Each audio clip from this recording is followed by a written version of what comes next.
We're not in your mix. We're not in your mix like ever. We never want to be in your mix. We don't want to party with you. We don't want to party with you. We don't want anything from you. We don't even like your makeup. So, it's like Drake doesn't just not understand black culture. He doesn't understand any culture because why does he have a video where he's got a bunch of guns laid out in front of him like he's got, mob ties? But he's currently trying to deal with that problem in court. But you in the video is surrounded by a bunch of choppers, huh? You're the Canadian chopper slinger now. Oh my god. You the Toronto trigger squeezer now, huh? Huh? Y'all, Drake just pulled real guns in a music video and threatened Kendrick Lamar. But leave it to Pusha T to check Drake for acting tough. We all thought that maybe Drake learned his lesson after taking the L in his beef with Kendrick.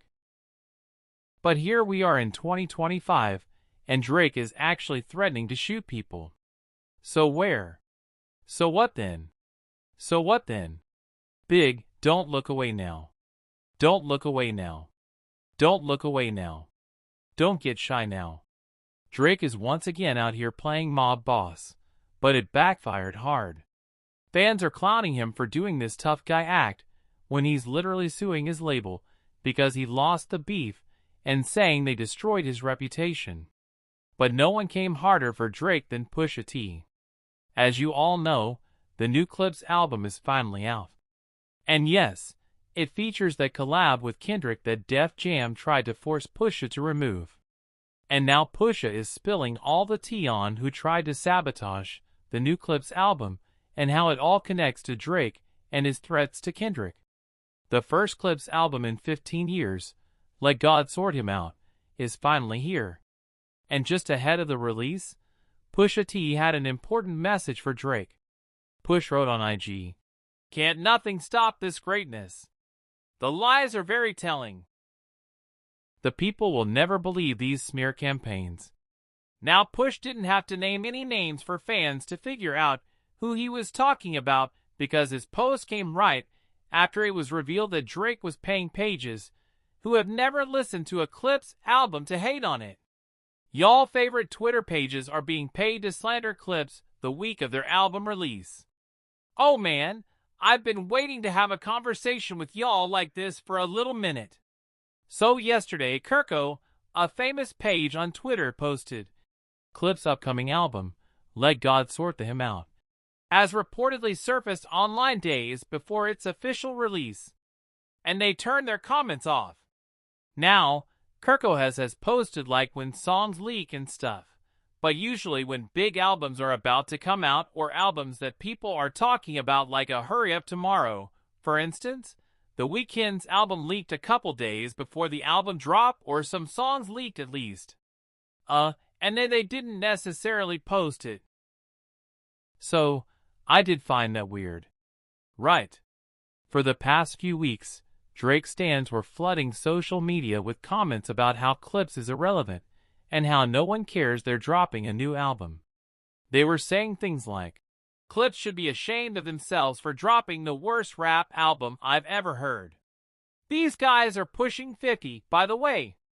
Holy is, I'm going to laugh watching y'all try to gas this one. I'm happy to hear Clips are struggling. They should focus on making good music instead of talking about way more successful rappers than them for attention. And poor Clips. They waited all this time and used shameless social media tactics to promote an album that'll be overshadowed by a new Bieber album, a Travis Scott song, and Drake Wireless all weekend. LOL. That's like the opposite of a coke high for them. And then Drake's fans are also clapping back at Push over that smear campaign comment. Someone on X wrote, "There is no smear campaign. No one gives an F about Clips in real life. Hasn't in 4 presidents. And we know because they're about to start touring and can't even sell 20% of the seats they have. They're crying wolf because reality is hit. But here's the thing. Push fans are saying all this yapping from OVO stands is just to distract fans from the fact that Drake just dropped yet another embarrassing diss track and music video. So Drake dropped his new single, What Did I Miss, over the weekend. And once again, he's whining about people who abandoned him during his feud with Kendrick Lamar and switching sides. By the way, Drake released this track on the 1-year anniversary of Kendrick's Not Like Us, so it's pretty clearly meant as a response. However, it did not land well. Fans were quick to clown Drake for still playing the victim, when he's the one who's been throwing subs at people, and then crying when they respond or shoot back. Someone on X said, "Drake always playing victim. He's the fake one trying to control your friends. Didn't work for you, huh?" And then someone else wrote, "I wish people would get it in their heads that Drake is always playing the victim. Lawsuits, even his latest, What Did I Miss? He's got a martyr complex." Kendrick called this out in Euphoria. Forget the battle rapping. He's not about that life. And then, of course, there are also those PDF allegations that Drake is suing his label over, claiming they allowed Kendrick to defame him.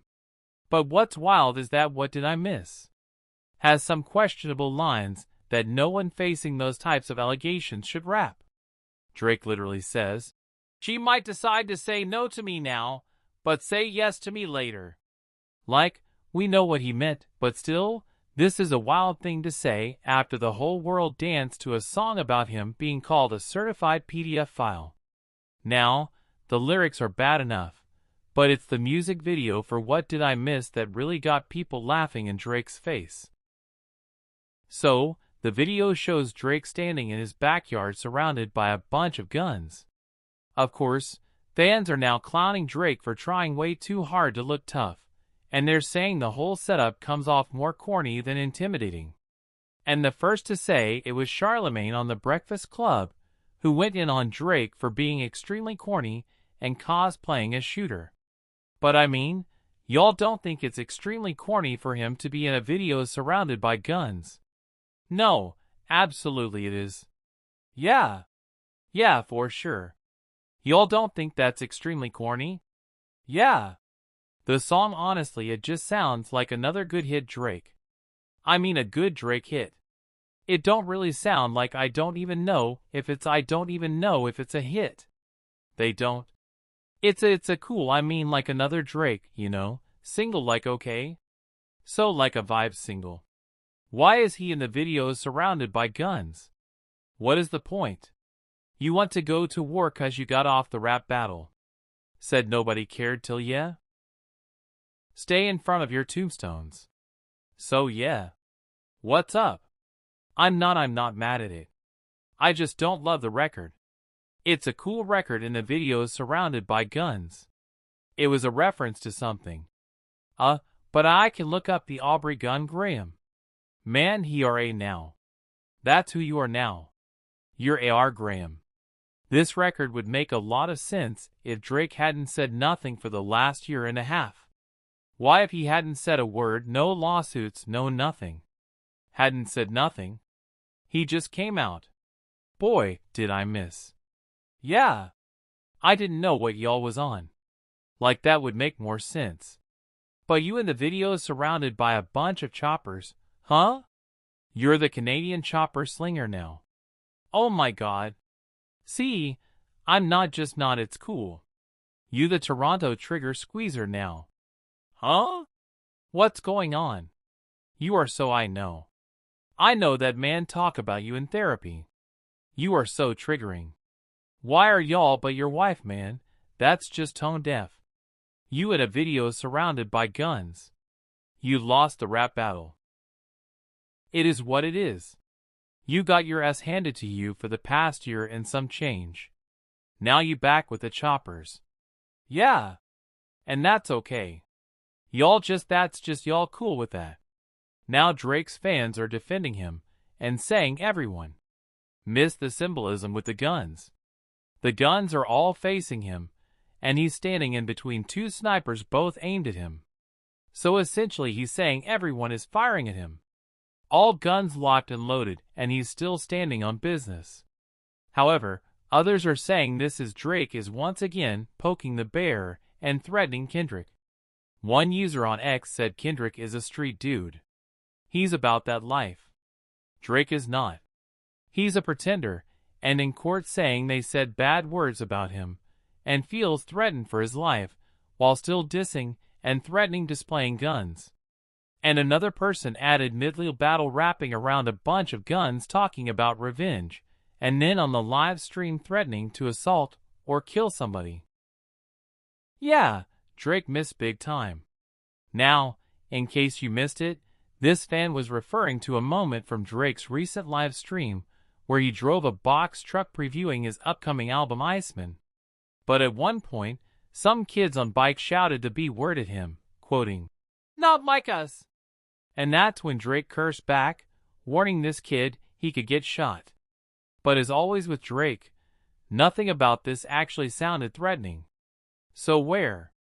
So what then? So what then? Big, don't look away now. Don't look away now. Don't look away now. Don't get shy now. We'll fold it up right now. Stop it. Stop it. Yeah. Yeah. Blessings. Blessings. By the way, this happened in Toronto, which explains why Drake was wearing his Toronto accent that evening. But let's circle back to Pusha T, because he's still keeping his foot on Drake's neck. Just days before the new album's release, Pusha did an interview with GQ, and he slammed Drake for suing UMG over Not Like Us. Pusha said, "I don't rate him no more. The suing thing is bigger than some rapish. I just don't rate you. Damn. It's like it just kind of cheapens the art of it once we got to have real questions about suing and litigation. Like what for this?